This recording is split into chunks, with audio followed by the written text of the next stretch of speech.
Pues aquí estamos en el segundo capítulo sobre test unitarios con NetUnit y en particular en esta segunda parte me voy a centrar en el resto de cosas que podemos hacer con NetUnit.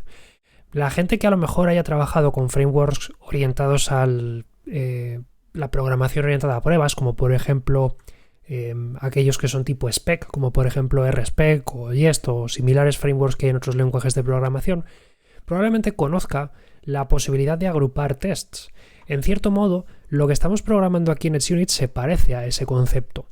Ya hemos dicho que en NetUnit los tests están repartidos en bloques doenv que llevan la palabra test. Es como siempre una macro, porque esto al final se acaba traduciendo innegablemente en funciones que van a ser luego llamadas automáticamente, pero son macros.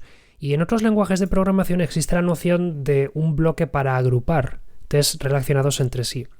Porque a pesar de que esto sigue sin ser un curso en el que voy a enseñar a hacer test, esto creo que se escapa bastante del scope de esta lista de reproducción, pues es recomendable que hagamos test que prueben pocas cosas, es decir, test con pocos asertos. Es mejor escribir muchos test con pocos asertos que pocos test con muchos asertos.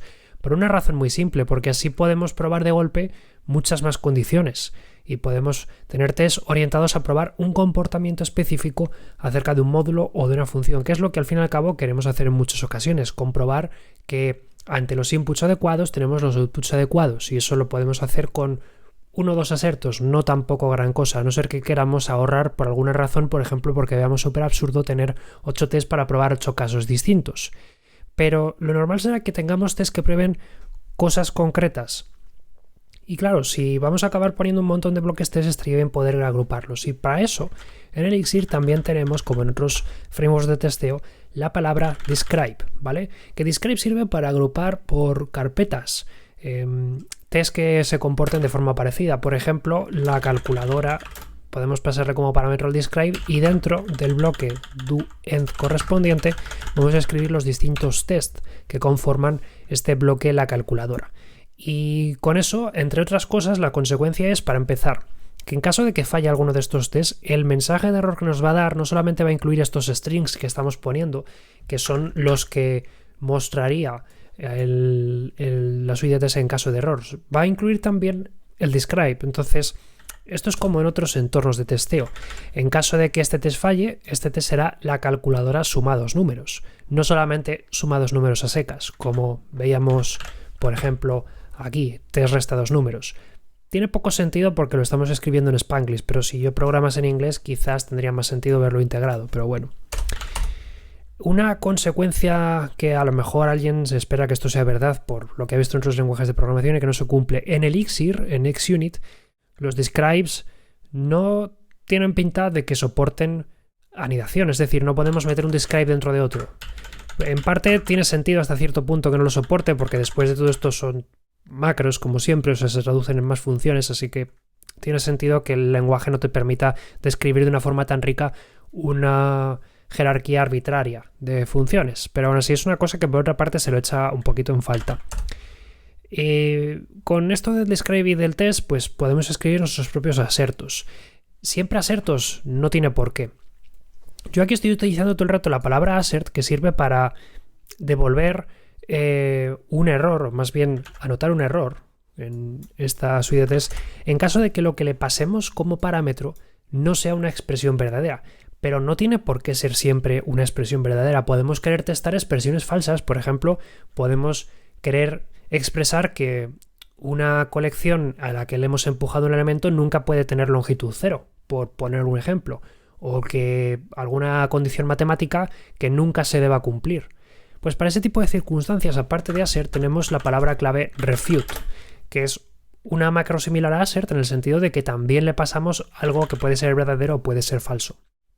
La diferencia está en que en este caso cantará en caso de que lo que le pasemos sea verdad, es decir, refute asume que lo que le vamos a pasar es falso, y si le pasamos algo que acaba siendo evaluado a verdadero, va a tratarlo como un error. De este modo lo podemos usar pues para cuando queremos negar cosas que no pueden ser verdad, condiciones matemáticas que no se pueden cumplir, asertos en general o poscondiciones que no deberían darse nunca. Todo eso lo podemos probar con refute. Pero lógicamente no es la única palabra clave que podemos utilizar para nuestros tests. Y es que tenemos una librería un poco más rica en cuanto a expresiones que podemos evaluar. Incluso podemos evaluar condiciones como, por ejemplo, cuando un proceso recibe un determinado mensaje. Tenemos que recordar que EdgeUnit, cuando lanzamos Mixtest, corre como una aplicación independiente y, por supuesto, lógicamente, pues está integrado dentro de todo el sistema OTP. Por lo tanto, sí, tenemos tests que pueden probar procesos. Esto es algo que a lo mejor en otros lenguajes de programación son un poco más complejo, pero como al fin y al cabo los procesos forman parte de la naturaleza de OTP y de Elixir y de Erlang y todo esto, pues tiene sentido que EdgeUnit lo soporte como quien suma 2 más 2 en este caso, por ejemplo. Es decir, tiene sentido que se nos proporcione de una manera tan fácil la posibilidad de probar, por ejemplo, que un proceso como pueda ser el self haya recibido una determinada mensaje. Y en este caso no voy a poner ningún ejemplo porque como no tenía la cabeza creativa, la verdad, pues directamente me voy a venir a GitHub, a librerías que ya existen para enseñar aquí test unitarios de verdad. ¿Vale? No lo parece, ¿vale? Porque este test es muy grande, pero que tenemos, por ejemplo, un test, ¿vale? En la librería Broadway, que es una librería que se usa para crear... la verdad es que no lo sé para qué sirve. No he mirado EdgePM, ¿vale? Este test, en este caso, recibe un segundo parámetro. Ahora os cuento de qué va la cosa, ¿vale? Hace sus historias, lanza sus starlinks y tal, lanza sus asertos y eventualmente prueba con asReceive que se haya recibido, en este caso, por ejemplo, al proceso self, pues un determinado mensaje. No sé muy bien cómo funcionará, porque obviamente no sé cómo funciona esta librería, pero bueno, con asReceive podemos comprobar si un mensaje que cumpla esta expresión regular se ha recibido, ¿vale? Incluso le podemos decir el tiempo límite que queremos utilizar y así, en caso de que no se haya recibido ningún mensaje, pues cantará, ¿vale? Y del mismo modo que tenemos asReceive, también tenemos asReceived para comprobar en general, no que hayamos recibido un mensaje en el tiempo que le estamos solicitando, sino que en general que haya algún mensaje. Para eso utiliza pues esa introspección que vimos en los capítulos sobre OTP para mirar si se ha recibido ese mensaje, ¿vale? Todo ese tipo de asertos un poquito especiales también están documentados aquí en la librería y en el xdocs.pm, ¿vale? Y los tenemos aquí todos.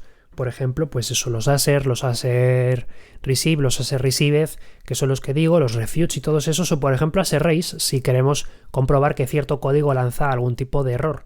En este caso tiene sentido que el segundo parámetro, donde le pasamos la expresión que queremos evaluar, se la pasemos envuelta en una función.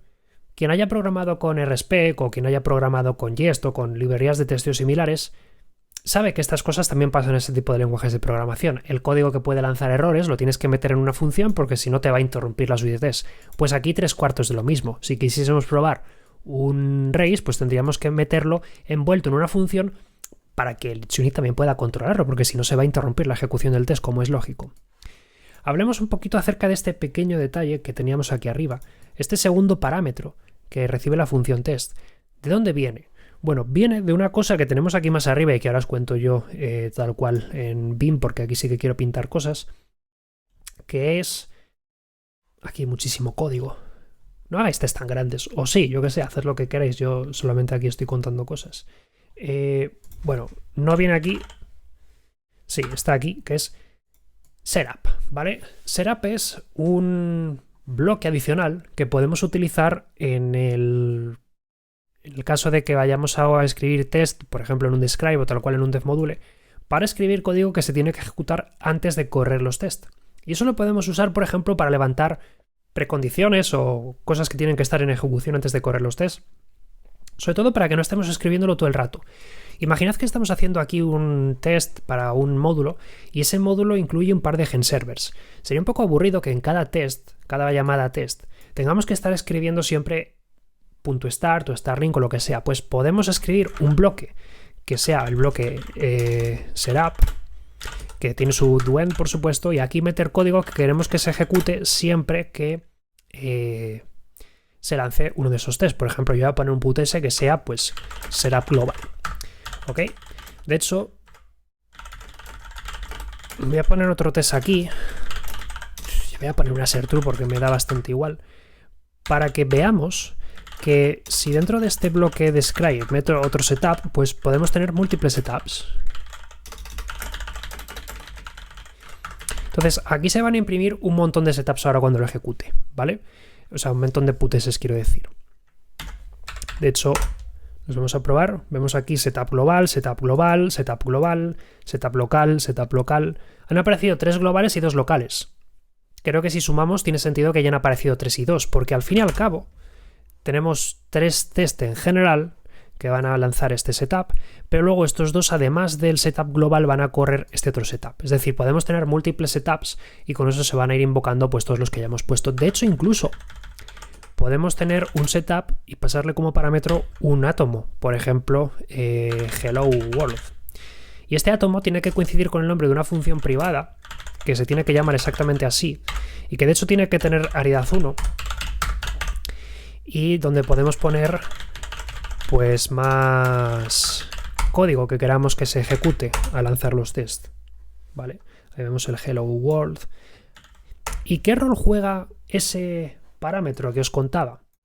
Pues porque el bloque doEnd del setup lógicamente puede devolver una expresión y esa expresión que devolvemos es precisamente lo que se va a pasar como segundo parámetro. Y eso está bien porque así podemos no solamente iniciar cosas, iniciar procesos, instanciar objetos costosos, sino que también podemos devolverlos y fabricar una especie de contexto, que es como se llama esto, donde luego recuperemos esos elementos que son como variables locales o globales o como lo queráis ver para tener acceso a ellas. Entonces, en este caso, por ejemplo, se está utilizando una variable llamada Broadway, que aquí se declara como Broadway name, que se corresponde con el resultado de evaluar esta función que hará lo que tenga que hacer. A mí me da bastante igual, pero lo importante aquí es pues que lo que se devuelva se va a pasar ahí como parámetro para que lo podamos utilizar. Así que si queremos instanciar objetos gordos, pues ahí es donde lo podemos hacer convenientemente.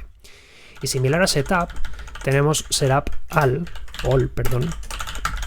que cumple una condición distinta al setup porque solamente se va a ejecutar una vez por módulo. Es decir, cuando se vayan a correr los tests se va a llamar a setup all, pero lo que sea que se devuelva aquí y que se haga aquí va a ser global a todo el mundo, ya no se va a volver a ejecutar. O sea que si queremos hacer cosas que son muy costosas, como por ejemplo crear archivos o establecer conexiones de red, pues es un buen momento para hacerlo y ya reutilizar todo eso cada vez que corramos nuestros tests, ¿vale? En ese caso, ese antes que nada solo se va a imprimir una única vez, ¿de acuerdo? Mi consejo, porque la verdad es que todavía me dejo bastantes cosas por contar, pero por otra parte tampoco puedo hacer aquí una lectura de todo el APIDoc, para eso mejor os vais directamente a XUnit, ¿vale? Donde encontraréis pequeñas cositas que quizás os puedan interesar, pero eso ya depende un poco de lo que todo el mundo quiera, ¿vale? La verdad es que expone muchísimas funciones, de modo que luego habrá que nos interese. Nos vemos en próximos capítulos, un saludo y hasta luego.